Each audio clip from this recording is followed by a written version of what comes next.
Have you ever scribbled a number on a check and wondered, how on earth does a machine read that? It seems like magic, right? Well, today we're going to pull back the curtain and see exactly how machines learn this very human skill of reading handwriting. I mean, seriously, just look at this. Everyone's handwriting is different. My 4 doesn't look like your 4. So how in the world do you teach a computer to understand all of these different styles? That's the exact puzzle we're tackling. All right, so to figure this out, we've got to go small, really small. We're going to start with the most basic building block of any artificial intelligence. Think of it as a single digital brain cell.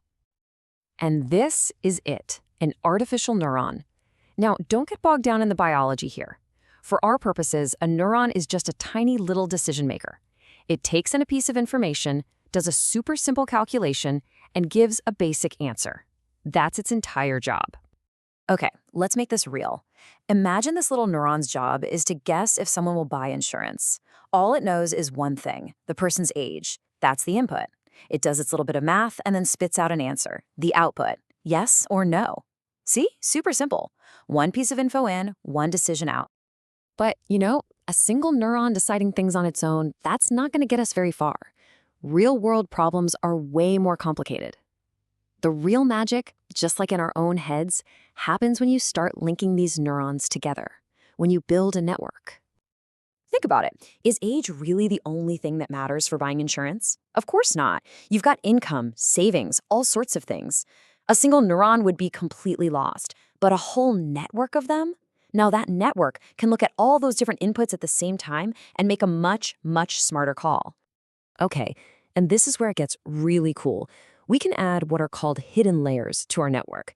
These are basically teams of neurons working behind the scenes. Their only job is to spot patterns. So, a hidden layer might see the income number and the savings number and start to figure out a new idea, something like affordability. It's learning to connect the dots and think in more abstract ways, all by itself. All right, that's great for insurance, but what about handwriting? How do we jump from predicting financial decisions to actually seeing a number on a page? We have to solve this problem. How does a network that only gets numbers look at a picture?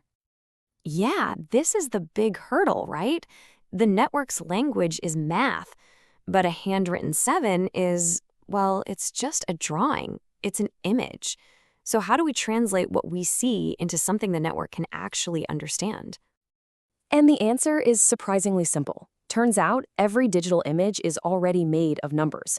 It's just a big grid of pixels, and each pixel has a number assigned to it that says how bright it should be, usually from 0 for black all the way up to 255 for white.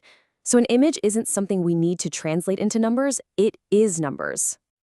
So here's what we do. We take that grid of pixels, say a 28 by 28 grid for our handwritten number, and we just flatten it. We basically unroll the grid and stretch it out into one long, single line of numbers. In this case, that's 784 numbers in a row.